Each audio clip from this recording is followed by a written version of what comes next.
Greetings. Welcome to In Conversation with Trevor, brought to you by Heart and Soul Broadcasting Services. I go beyond the headlines and beyond the sensational. Today I'm in conversation with Precious Nyika, the founder and chief executive officer of Winfield Strategy and Innovation. If you enjoy this conversation, remember to subscribe, to like, and share. Let's get down to some work.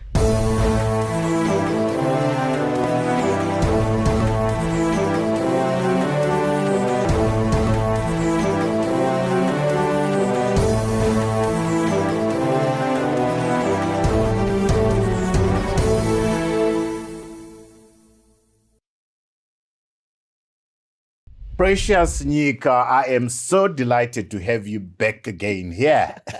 Thank you, Trevor. I'm really excited to be back and excited to be back in person. I think the last time we spoke, it was COVID and we were online. So I'm really excited to be here in person. You know, I was looking at, I was watching our conversation again, and it did take me back to those COVID days. Talk to me about what those COVID days were like for you. I mean, you and I had a fantastic conversation over Zoom. There was a time when Zoom was the thing. What was it like for you? I think it was scary. It was a time when you realize that, there's so many things in this world that you don't know, and you have to accept that you don't know. And yet in the same moment, you have to lead people and convince people that, look, we're going to get through this and we're going to get through this together. But in the meantime, you're trying to search for answers, right? You're trying to figure out, guys, are we going to get through this pandemic? Do we have solutions? Does the world have solutions? And I think that's leadership, isn't it? You got to get out there and present a brave face. We got to get out of this. But meanwhile, you're dealing with issues yourself. Yes. Meanwhile, you're trying to figure out whether we actually can get through this. Yeah. But you can't really say that to the people you're leading. They need a confident leader. They need to be, convinced that someone in the driving seat is in charge. Has our back. Yeah. Has our back. Precious, I thought that you and I should sit down and have this conversation, because since we talked, you have changed careers. Yes, I have. You've become a different person in the industry, as it were. And I've sat there and I've been in total awe and admiration of what you've been able to do. Let's just recap. When we had the conversation, you were with Lafarge and the CEO of Lafarge. For how long have you been with Lafarge? I worked with Lafarge for 10 years. For 10 years. Yeah. That was a long season, wasn't it? It was. When you look now, I was saying, for me, it looks like you left Lafarge and you just took off. And you have taken off in a manner, for me, that has impressed me. And I can see that the market is totally embracing you. Talk to me now about the lessons that you learned from that departure from Lafarge, and you're launching yourself as an entrepreneur, from an executive to an entrepreneur. Talk to me about the lessons you learned and the points of pain, perhaps, that you did enjoy. Yeah. Thank you. So thank you for that question, Trevor. I think, first of all, my leaving Lafarge and leaving the job as CEO was not as easy. I think, when people see how I've taken off, they kind of think that, it was easy and it was not emotionally tormenting for me. But it was not an easy season. And I tried to make that uneasy season as short as possible in the grand scheme of things. Key things that I learned in that season, I think I'll talk about three things. One is mindset. The other is support systems, and the other is preparation. On mindset, I think one of the biggest things that defeats us in a moment like that is what we believe about ourselves.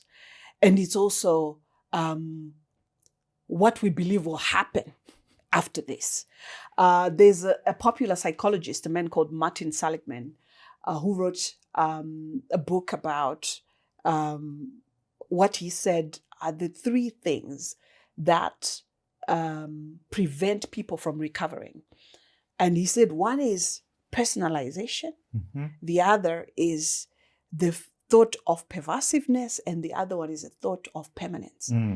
The first one on personalization is where someone spends a lot of time blaming themselves for what happened and believing that they can no longer do anything. They're not good enough, and they don't have it within them.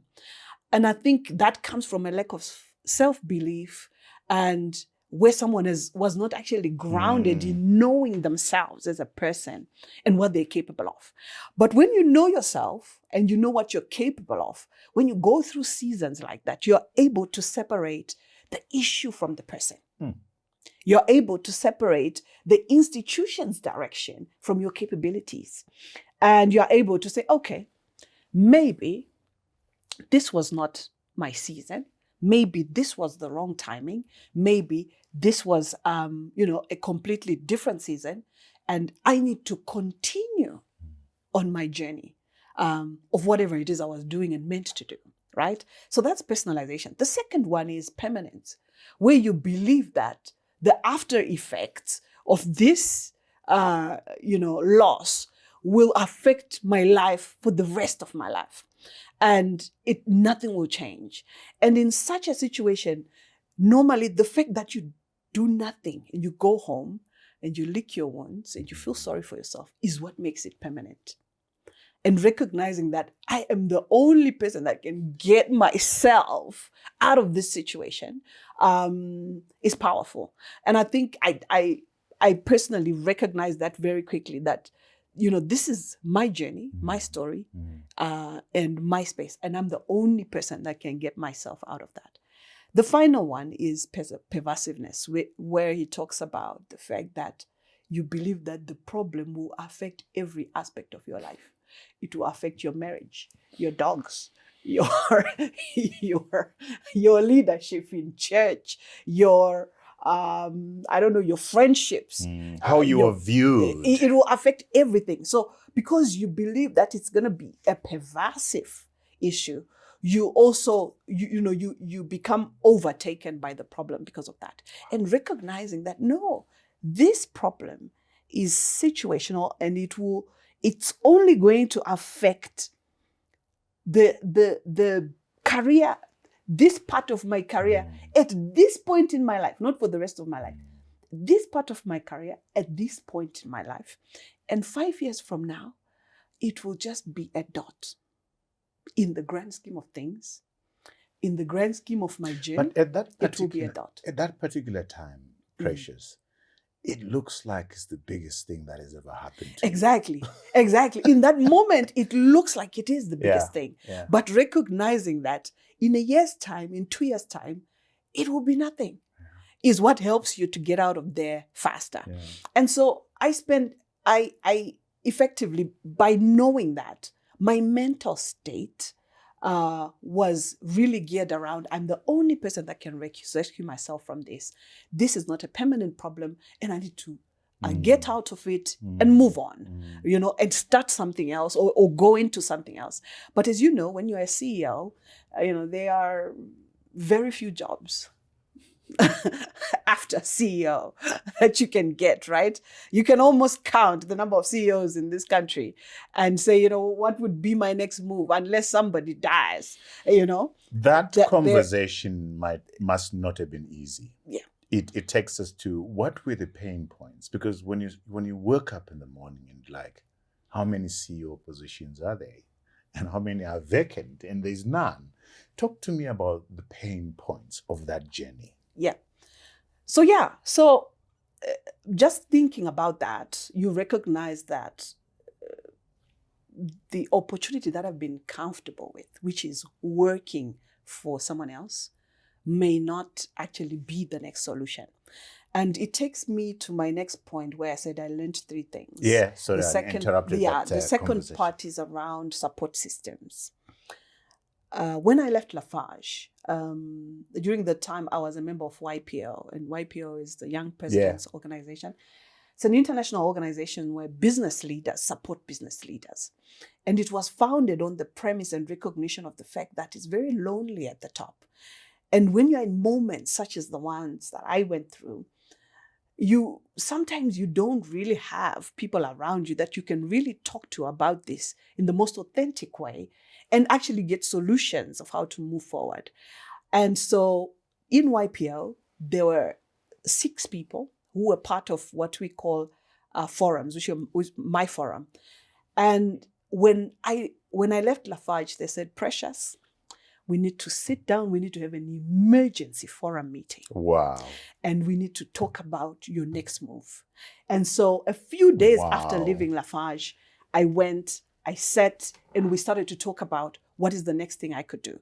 The beauty of the members that I had in my forum is that I think only 2 of them worked for someone else, or were CEOs in other companies.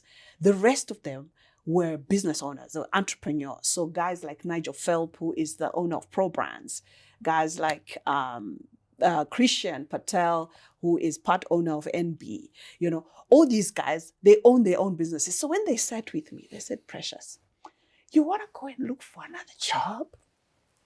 Really? When we talk to you every day, we ask ourselves, if she could direct this energy and passion that she has to something of her own, she would create the most amazing business. And these are just entrepreneurs who run their own businesses, watching you from aside. And you are there thinking, I am incapable. I am incapable of building something, that can grow this grand. And we spent 3 days. 3 days. What a resource. 3 days just focusing on my career and my next move. And I remember I was actually laughing with one of the guys who was there, Stuart Knight, about the fact that at the end, we were so undecided about what I should do that we ended up having to put all these things that we had decided on the table and saying, let's almost toss a coin, because we're all so convinced that these are the next biggest moves. One of them was for me to start a consulting company in strategy and innovation because I was good at it. I had worked in that space, and also I studied strategy and innovation at Harvard. The other was for me to start a furniture manufacturing company, furniture manufacturing and retail company, because my formative years in my career, I worked in furniture manufacturing and retail. Yeah. And I understood that business. That was the second one. The third one was to go into real estate. And now we needed to decide which one has more chances of success, because that's the one you should start with, which will then fund, all the others. Yeah. But they were a great support system. And I came from that session ready. I left Lafarge in September, and actually I left at the end of August, which was going into September. I was on a break for 1 month, which is September. And on the 1st of October, 2021, I started Winfield Strategy and Innovation. It was just like that. And when I launched it, I remember I sat on my bed and I was writing on LinkedIn that, this is now my next career move. I've started this business. I remember reading that on LinkedIn. Yeah. And overnight, it took off. Like, I literally had to hire people overnight to do the work that I had that was coming from just that post. I think that post had close to 500,000 views on LinkedIn. Now, for me, I could never have transitioned that quickly without the support systems I had. And the support systems basically are, as I said, my colleagues from YPO, my husband. Let me tell you something. I remember at the time I left Lafarge, because I loved that job and I thought I had arrived, and I thought, what can get better than this? What can be better? And so coming down from there, It was so painful. I remember I used to just cry every day. I'll just sit and just cry. And my husband said, okay, let's go on a break. I think you need a few days away just to, you know. So we went to Nyanga with the family. Everybody was there. And we spent about a week there. And I remember that because I was crying every day, literally. Like I would pick up the phone. My dad just says, Makadi Moyo. And then I'm laughing now, but it's not it wasn't funny then. It wasn't funny then. Right? And then while we were in Nyanga, I remember saying to my husband, oh my God, I haven't cried in 4 days. And that was it. That was it. What do you think stopped the crying? You know, I think it was a recognition of what was more important to me. And I almost recalibrated and went back to a very low point in my life.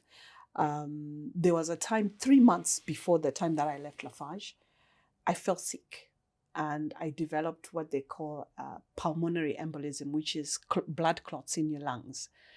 And I was hospitalized for 12 days. And the doctor said, we have a 50-50 chance of survival. And while I was lying on that bed in that hospital, I remember every day I used to say, God, give me another chance to live. I want to see my children grow. And at some point I got so desperate because I wasn't improving. And I just said, God, even if I don't walk and I can't do anything else, as long as I can just sit by my porch and watch my children grow. And when I got better and came out of there, I knew very well that that was the biggest priority of my life. Never at any point, even though I was CEO, never at any point in those 12 days did I say, God, make me leave so that I can go back to my job as CEO. Never. And so when we took the break, I sort of went back to that because I was with family, with friends, with everybody, and my kids. And I sort of went back to that to say, hey, wait a minute. I'm alive. And I can see my children grow. And that was it. It's a clarifying moment of what's important in life, isn't it? Exactly. The important things we forget in life as we're running around and thinking that being Lafarge CEO is the most important thing. When it's not. Precious, we're going to take a break here. When we come back, viewers don't go away. When we come back, I'm going to ask Precious whether there are moments when she wishes she had done this earlier.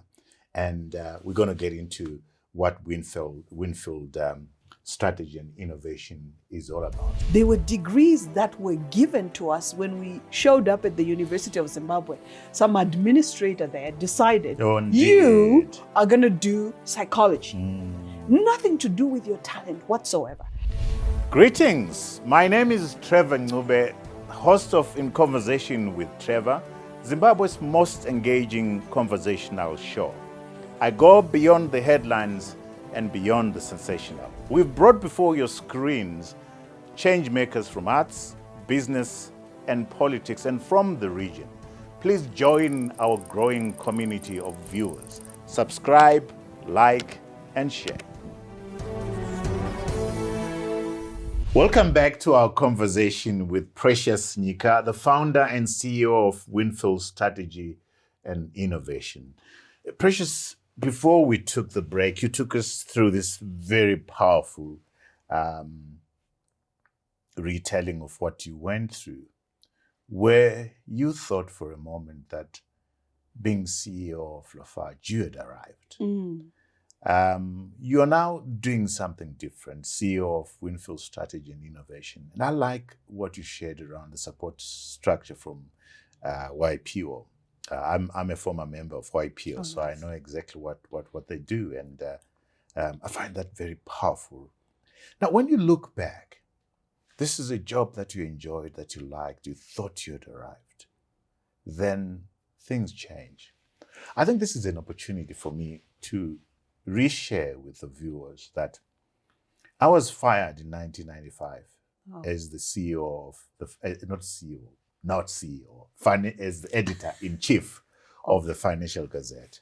I didn't know that. And I was riding high. I was the man around town, editor-in-chief of the Pink paper. And when I was fired, it was a painful time for me. And I remember sitting there and thinking, oh, I'm a man about town. This phone is going to ring off the hook. The phone never rang. Only one person called me to say, are you okay? And like you said, these seasons do clarify the things that matter in our life. True. They do. Let me fast forward and say, when you look back now, do you have moments when you say to yourself, I should have done this earlier? I do. I have many of those moments. And, because right now, what I'm doing, it's not only financially gratifying, it's actually, I feel very grounded. I feel like I'm living my purpose. I mean, this is stuff that I love to do. And I come alive. Those that have done strategy sessions with me or leadership development programs with me, I think can testify that I'm like... I see you limping from pictures and videos. I'm like, this woman is having a time of her life. I absolutely come alive. And it's the kind of job that, I don't feel like I'm exerting a lot of, effort. I do it effortlessly and I love it. And I say to myself, why didn't I do this earlier? Look at the institution we've created. Look at the impact we're creating for the businesses in Zimbabwe and in Africa as a whole. And, at some point, critical conversations with my dad, with friends, one of the things they said is that, you could not have done this earlier because everything that happened to you was important to get you to this point. The experiences you had are what were the seed that helped you to be who you are today. You could never have been who you are today without those experiences. So you can't separate yourself from that. The good and the bad. Yes, the journey had to happen that way for you to be here today. What scares me the most, Trevor, is say I hadn't left Lafarge the way I did. Would I still be there today doing that job? Mm-hmm. Can you just imagine the unopened box of my entrepreneurial capabilities that would have just gone? I would have worked there until I retired. And I would have gone. Because you were comfortable. Because I was comfortable and I was happy. And it begs for me the question that says, so how do you know in this lifetime what potential you have if you don't take a leap? How do you know? If you never take a leap, if you're never uncomfortable, actually you could live and die. Without fulfilling without your ever potential. Opening that box. What answer do you give to your question? Of your full potential. What answer do you give to your question? The answer that I give to that is that, so everyone has that unknown box of you yourself don't know what you're capable of, or no one else in the world knows what you're capable of.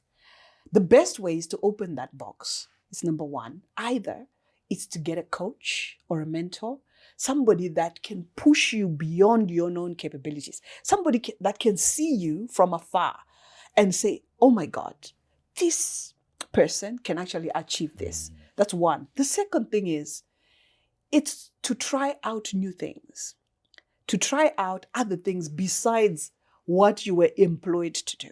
I think for the greater part of it, most of us, the degrees that we're doing have no relationship with our talent. They were degrees that were given to us when we showed up at the University of Zimbabwe. Some administrator there decided, you are going to do psychology. Nothing to do with your talent whatsoever. Yet we have defined our whole lives around the degrees that we did that never had a correlation with our capabilities. Tell me, when you look back, were there moments, flashes, when you were at Lafarge, that you could go back and say, I had a moment where I thought maybe I should do this? Maybe the discomfort I was experiencing did bring this to mind. Did you have those moments at all? I did. You I did. did. Actually, I had those moments way much earlier, which was my third point that I wanted to mention Yeah. about preparation. When I was 29, and I was doing my career map at 29, and I needed to decide where I would be in 10 years at 40. I was very clear that at the age of 40, I want to leave the corporate world and run my own business. And in that conversation, I was also clear that that business would be an HR consulting company. And my coach at the time said to me, okay, you need to build the steps towards doing that. And I said, okay, I have 10 years. So, I can, I got time. Yeah. Yeah. And he said, no, because for you to leave your job, you don't leave your job so that you can start a business. You start a business so that you can leave your job. So it's the other way around. Yeah. So I didn't do it at the time. I just said, okay. But I started to work on the steps to prepare for that day. Started to build my profile, started to work more with IPMZ to understand more around HR, around the pain points of HR professionals, etc. And when I was 35, I had that moment where, as HR director, I was tasked with the task of firing 4 directors when we had a leadership change. And that left me so bruised. And I realized I'm standing on shaky ground. And I should pursue the goal that I set 5 years back. And so at 35, I started my first company, which is called Hedge Talent Solutions. And I set it in motion because of that discomfort. Again, it was discomfort. It was never when I was in my comfortable space. It was the discomfort of watching my colleagues losing their jobs and over nothing except that, we had a leadership change and the new leadership needed their own, their own team. And I started the new business when I was 34. And by the time I was 40, that business was about 6 years old. It was very established. It was, it was running on its own. I had a general manager who was managing the business. I was just a shareholder, checking in, going to board meetings, etc. I fully declared that business as one of the businesses I own. But, I never spent time there. But the business was growing. Trevor, funny thing is, by the time in 2021, the year that I would turn 40, I was now CEO. And at the age of 28, it never occurred to me that I would be CEO at the time when I turned 40. If I had it my way, I probably would have extended that into, but I left Lafarge at the end of August 2021, and on the 23rd of November 2021, I turned 40. Wow. And so what I learned from that is that 70% of our life outcomes are within our control. There are 30% of things that will happen that are not within our control. But if we stick to the plan that we had, we'll end up where we're headed. Have a plan. Have a plan. Have a plan. Be prepared. And so I left and I went. Of course, I started Winfield, but I only started Winfield because I realized that that business had been running so well without me. You. They didn't need me there. And so I needed to start something else that could be mentally stimulating. I mean, after working on 16 cylinders every day, and then you go back and you just like, oh, one cylinder is open.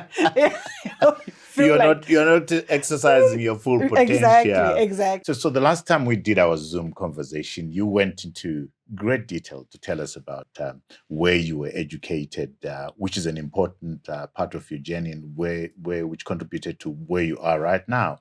Let's take a listen to that conversation. Yeah, so I was born in Mashingo, but I was raised in Mutare. So my parents are, they are from Mashingo, which is a Karanga clan. But we grew up in Mutare because my dad worked in Mutare and he had a business there. So that's where I went to school. I went to a primary school called Bering Primary School. And, from there, I went to high school at a school called St. Augustine's. For those that have grew up in Mutare, there's a conversation about the fact that there's a Manyika statement that says, which is, if you didn't go to St. Augustine's, you didn't go to school.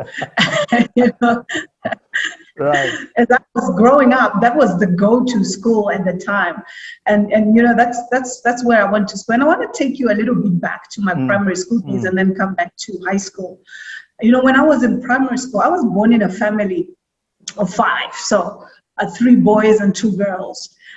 And when I was in school, I was in primary school getting good grades, passing, and my dad always made a big fuss about my success. So every time I came home with, good grades, he would throw a party. He would take me out for drinks with his friends and say, my daughter is doing very well. You guys need to buy me drinks, because of this.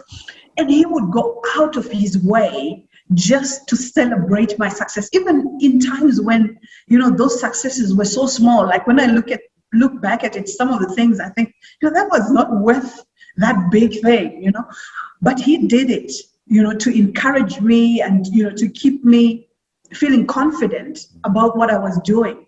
And I think it really helped to mold the person that I am. Let's get down to Winfield Strategy and Innovation. Yeah. What do you do? What does this company do? So Winfield is a management consulting company. Effectively, we do strategy work for businesses. So we support our clients in strategy design and formulation, strategy communication, strategy cascading. We also do work around research. So we do business research that feeds into strategy. That helps businesses to see exactly where their problem is that they need to solve. So, that's a big part of what we do. We also do leadership development work. So we have a business school called Winfield Business School, which offers short courses. So we don't offer, long MBA programs, whatnot.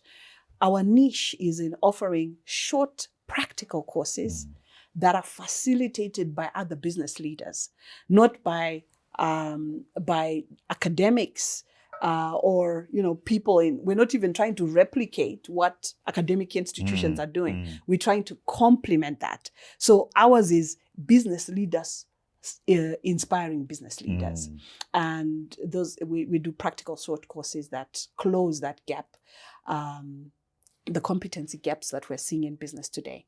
And then we also do what are corporate those governance. gaps? What are those gaps, before I forget that question? What are those competence gaps that you're noticing?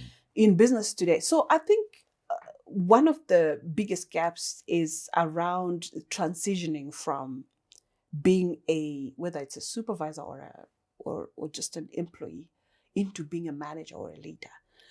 A lot of companies take that for granted, and people are just promoted into leadership roles. They are never told what it takes to lead people. They're never trained. And as a result, this is how toxic cultures develop. This is how issues of psychological safety and others manifest, in a negative way in organizations, because these people don't understand what it means to lead people and to get the best out of people. And so when you take that,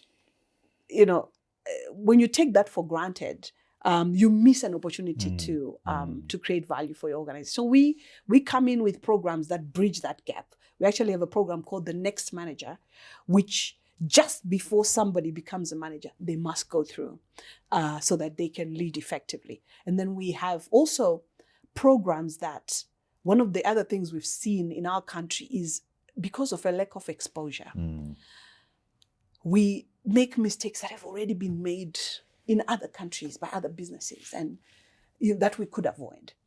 And because of that lack of exposure as well, we miss the opportunities to expand our businesses exponentially. So we take business cases of African businesses that have done exceptionally well, of European businesses that have done exceptionally well, and we bring them into the business school and we dissect them. And people see from those stories just how a company went from 0 to 100 in a short time, and what does it take to build a business like that. And so most of in our executive development program, for example, are MDs of small to medium enterprises that are trying to build organizations that will last, but they don't know how. They don't know what does it take to build an entity like Lafarge or an entity like Procter & Gamble. What does it take? And so that's what that program helps them to do, to build lasting organizations. Yeah. And around innovation, what are you doing? What are you looking at? Right. So on innovation, what we do is we try to help companies to solve some of their biggest problems in an innovative way. Right.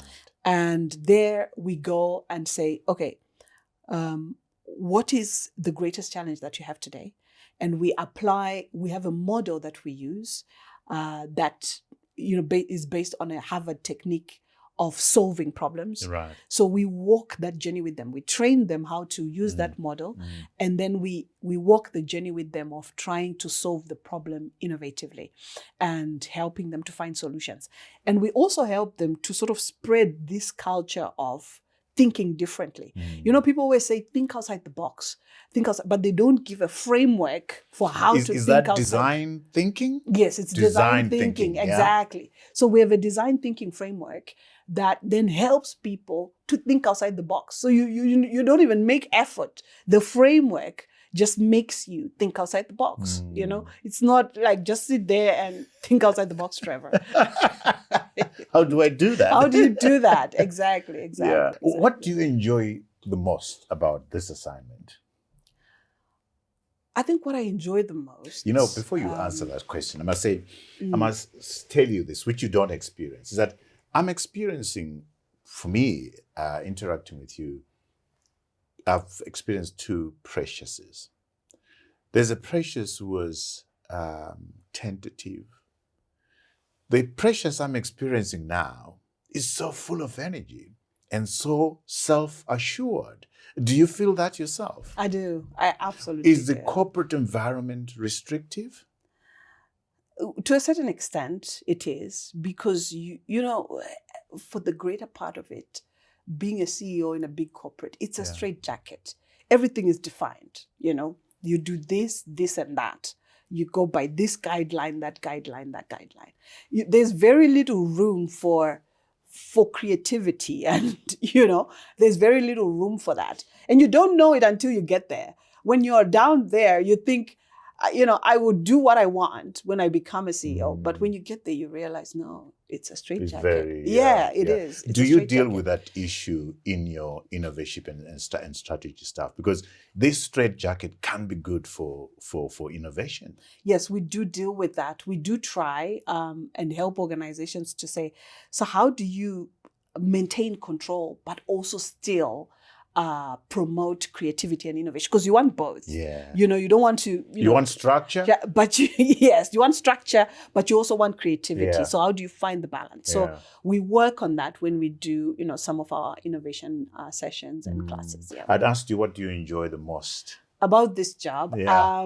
What I love the most is having leadership conversations with, the different leaders that we meet every day, and hearing their challenges, sharing my insights, and debating, around what could be the possible outcomes of that. I believe, having spent time in Harvard Business School, one of the greatest things I learned is that there's no one way of solving a problem. There's just multiple ways. And the broader the number of perspectives you have, the richer your decision quality. So around any problem, if we can have multiple perspectives, we enhance our decision quality, and that's what gives me energy, to hear multiple I perspectives. can sense the excitement, and Yeah. I'm thoroughly, absolutely happy for you. We're going to take another break. When we come back, don't go away at home. When we come back, I want us to go to the issue that our good friend Trevor Ncube, did raise to national awareness, which is psychological safety, the importance of that, and also he did provoke a conversation around team building is a waste of time. What do you think about that? And Adam Grant, I've got 2 of his books here, does agree that team building is a waste of time. So don't go away at home. We'll come back and drill down on those 2 issues that I raised. It's not team building that is a waste of time. It's the kind of team building that you are doing that could be a waste of time.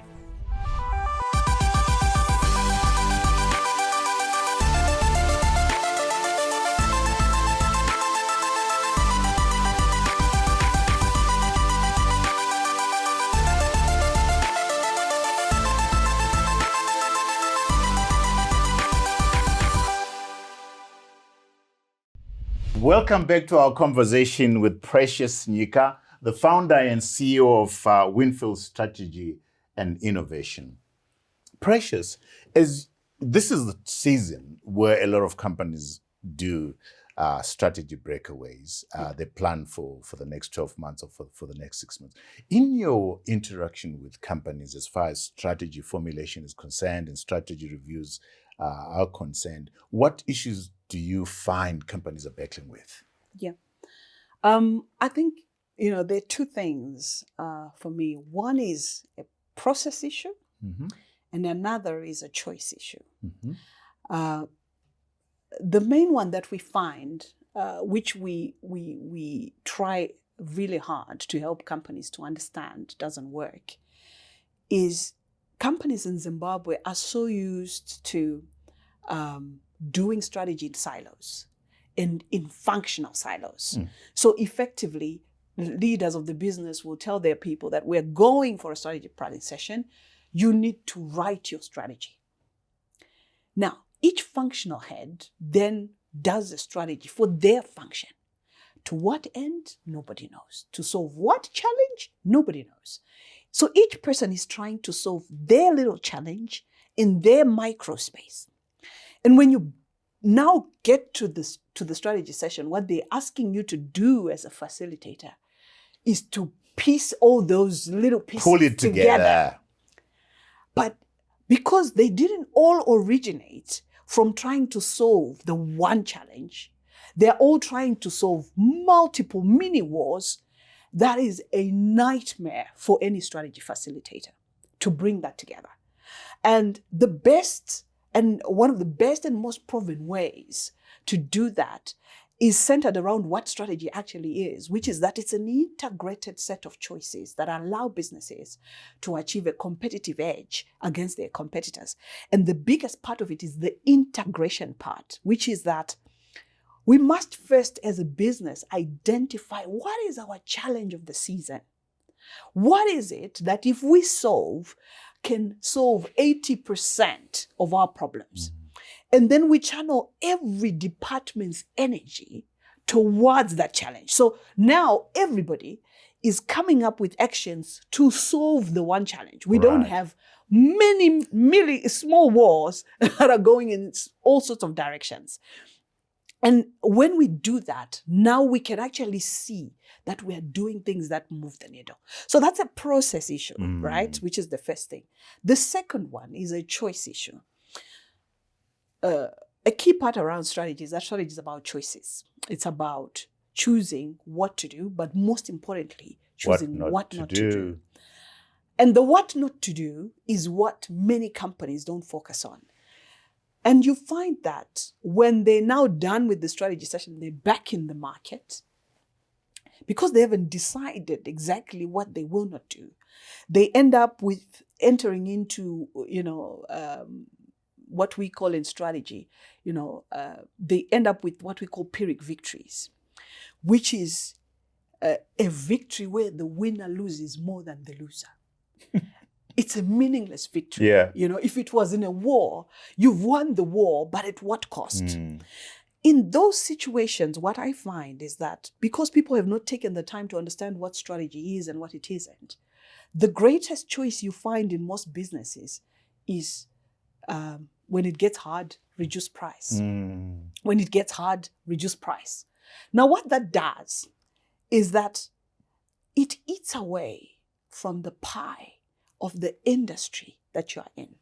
And I want to say this with a specific example, which is that at some point, many, many years ago, in a company that I worked, we started a price war in another industry, in another country. And we started the price war. And let's just say hypothetically, the product was going for, let's say, $15. We started a price war. We took it to $13. Our competitors took it to $10. We took it to $8. Our competitors took it to $6. We took it to $4. At $4, nobody else moved, right? We won the war, but we completely destroyed that industry. And since the time, no one has ever made a profit in that country, in that industry, because of that price war. So price wars, even though people see them as the default strategy when you are losing to competition, they destroy value. For you, in the cake that you are fighting for, they destroy the cake. They also don't create value for customers because they limit customer options. Like when the industry is destroyed, many players will get out and the customers' options actually become less. And also, when you're now selling a product at $4 that was meant to be sold at $15, it means you're not compromising on the quality and the things you have to input to get that product. And as a result, the quality actually comes down. But that is a choice that most people default to when the going gets tough. Price is the last gun. In any competitive business strategy, price is the last gun. And we say in Winfield, price is the gun of a desperate man. Wow. When all else has failed, when all other choices have failed, then you resort to price. Wow. I think those are the two main challenges that we find. That's amazing, that. The last time that Memory Ngui was here, he we're going to play the video. What lacks in the organization is what is called psychological safety. This is the freedom to disagree. Allowing people the freedom to say, Trevor, I don't think the strategy works. And you walk away and go and think about it without punishing the person who has actually raised the concern. Okay? Even if you go, Google did a big study called Project Oxygen. And in that particular study, they found that all this team building that you got people going for team building, for me, it's a waste of time. As long as psychological safety is not there, you go there. I'm sure for those that have gone for team building, you go there, you come back, you go very excited in Nyanga and Vic Falls, you come back. When you come back, you are back to square one. You know, you are back to reality. That's what you see. But if there is psychological safety, we put things on the table here. Yeah. Regardless of level. If you're in a meeting, let people put their views on the table. And the views must compete for authenticity and credibility. So you're saying team building is a waste of money and time. If psychological safety is not addressed, you must read the book called The Fearless Organization by Amy Edmondson. That book lays bare. For example, if you look at the Fukushima disaster, what happened there is that employees actually knew what the problem was. But they were ignored. They had no platform to be able to air the concerns. So essentially, Memory is saying team building is a waste of time. And in my reading, I also find that Adam Grant in Think Again or Hidden Potential, he also agrees that team building is a waste of time. Where do you fall? So, I have a completely, different view around that. And my view is that it's not team building that is a waste of time. It's the kind of team building that you are doing that could be a waste of time. And it's not all team buildings that are a waste of time. I think at the root of building teams is a neuroscience concept around people getting to know each other, right? I can work better with you if I know you. The moment I know that, you will be consistent in how you show up, and I know what makes you angry, I know what ticks you off, I know your sensitivities, I can work with you, right? And so when you do team building programs where people get to know each other better, and they get to understand the person behind what they see every day, you actually are moving the needle in terms of helping people to work better. Right. But if you do team building sessions where people just go and they play in the mud and they climb trees and they ride tires and all that, in that whole fun process, you haven't done much in terms of opening people up and helping them to understand each other.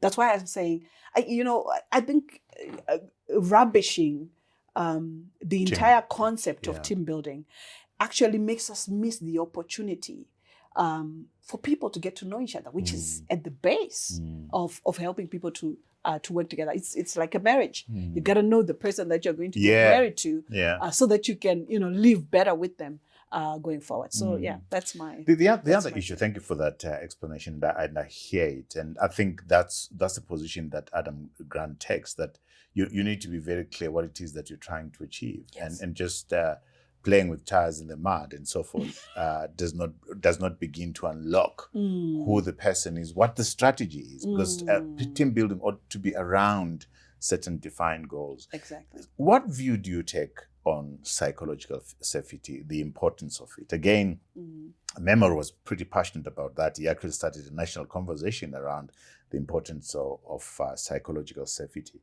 And I've been reading around the stuff that Emmy Edmondson has written around psychological safety. And she says that it improves performance rather, and avoids burnout in places like medicine. It reduces mortality, and that it allows for innovation. But there's people like Elon Musk. I mean, I've just finished reading Elon Musk's book, and when you mention psychological safety, Elon Musk laughs. He thinks that it's nonsensical because of his management style. He's dictatorial, and he's been able to achieve amazing things using that style. Where do you see it as far as the importance of psychological safety in the workplace? So I personally believe in psychological safety. I think that I have a psychology background. Yeah.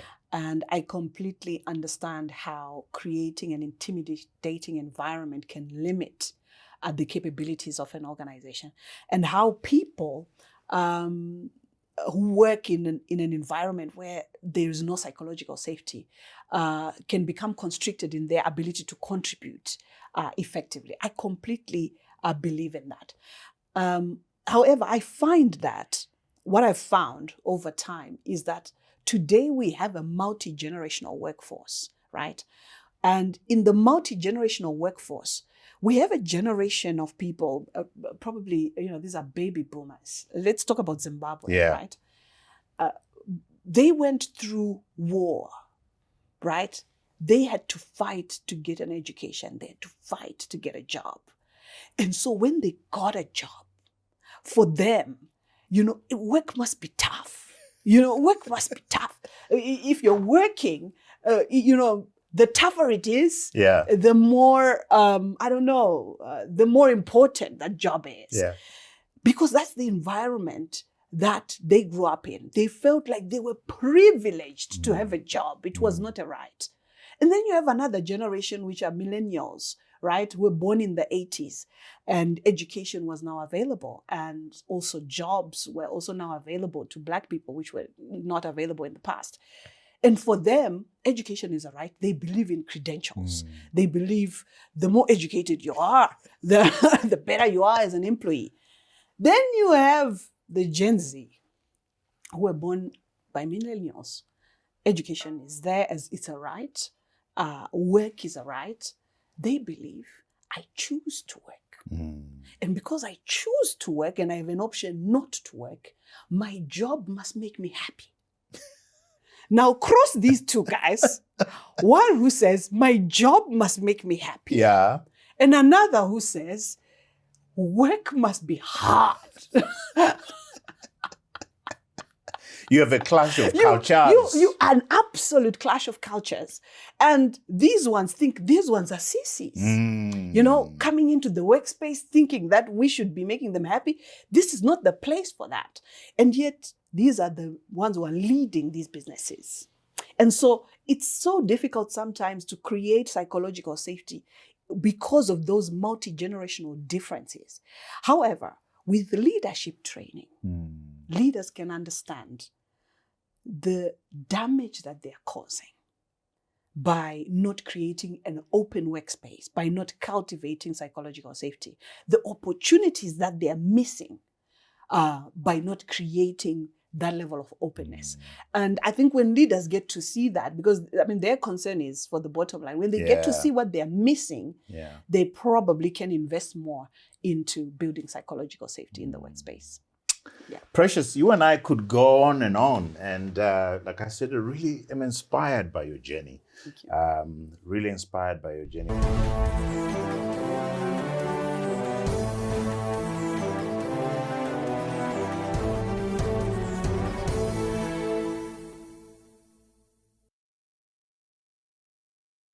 I'm not going to let you go before we talk books. Yes, you know, I'm passionate about books, and I want you to share with our viewers 3 or so books that you've read. What would those books be? Okay. So in the last 2 years, I've read 3 great books. One is called Option B, and it was written by Sheryl Sandberg and Adam Grant. And it's the book that talks about permanence, pervasiveness, and I must get and that personalization. one. Yeah. Yes, it talks about resilience of getting over some of the most difficult challenges of your life.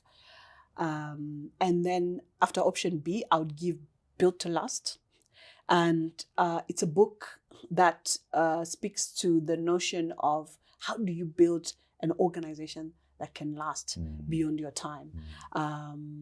And I think it's really great for people that are building businesses like me. I'm in the journey of building, 2 great businesses, actually 3.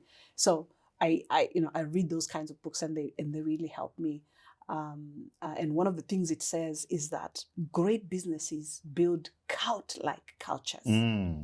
They are pedantic about building cult-like cultures that help them to be consistent in whatever they do and how the customers experience their businesses.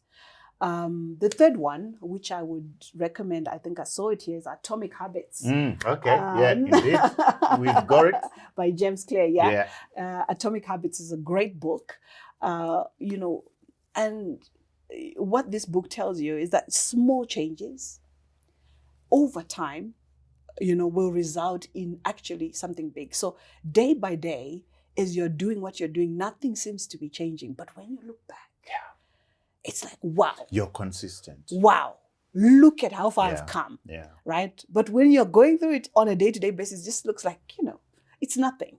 But it doesn't matter. Yes, it doesn't matter. But when you look back at the 2 years and the journey you've walked, it's amazing what you see and what you've created. You've just said you're building 3 businesses. And which one are they? Help us understand the 2. Which others? Okay, so Winfield is the one. And then Fent, which is a furniture manufacturing and retail company. And then H Talent Solutions, which was my first business, which is still running, is an HR consulting company. Where do you get the energy to do all this? Well, I have business leaders who run the businesses. I just, sit there and bark. You've shared the books that you've read. I'm going to share with the viewers at home the books that I've read over the holidays. I started some of them just before the holidays. I mean, I am... last time Memorungu was here, he recommended this book. It's a very good book. Think Again. I mean, it's a book that I recommend that people do read. After Think Again, Adam Grant has done this book again, which is an amazing book. Hidden Potential. I've just finished reading it over the weekend. So Adam Grant's book, Hidden Potential, is an amazing book. Okay. I've also read this book, Difficult Conversations, How to Discuss What Matters Most in the workplace, in the family place. It's I'm going to get it from you. It's written by, give it back to me, Precious. It's written by Douglas Stone, Bruce Patton, and Sheila Hinn. They're part of the Harvard negotiating project. It's a powerful book on how we start the difficult conversations at the family level and business in the country. How do we do those conversations? And then this one, How Democracy Works. I've just finished it by Stephen Levitsky and Daniel Ziblatt. How democracies die. Where did you get work? How they democracies die. How they die. This is a book that all Zimbabweans should be reading right now, because it tells the story of how our democracy has died. And unless we do something, it will continue to die. So those are the three books that I'm going to be sharing in a couple of weeks to say, guys, leaders read. Leaders read. Precious, what a joy it's been talking to you. Your passion is infectious. Thank you. And the lesson of, you thought you had arrived at Lafarge as CEO. You were there, Cloud 99. But God has something different for you. True. But here's the exciting thing, that where you think you are right now is exciting. There's another stuff coming. Yeah, you don't know. You never know. And that's also what drives me every day, to say, what more is there? What do we need to keep doing? That's the joy of life. Yes, that's the joy. What is the point of living if we don't reach our full potential? Fantastic. So allow me, Precious, to tend to our viewers who are all over the world who follow this show. Remember, we're a weekly show. We are out every Monday at 7 a.m. Central African time on YouTube. Proud to say we now have 8.2 million views. We are sitting at 55,000 subscribers. Thank you for your support. If you scroll down, you'll find a link that will take you to our podcasts and to our website, where all our conversations sit. We read all your comments. Keep them coming. We like the suggestions as who should be sitting where Precious is sitting. Keep those suggestions coming. Until next time, cheers to you all.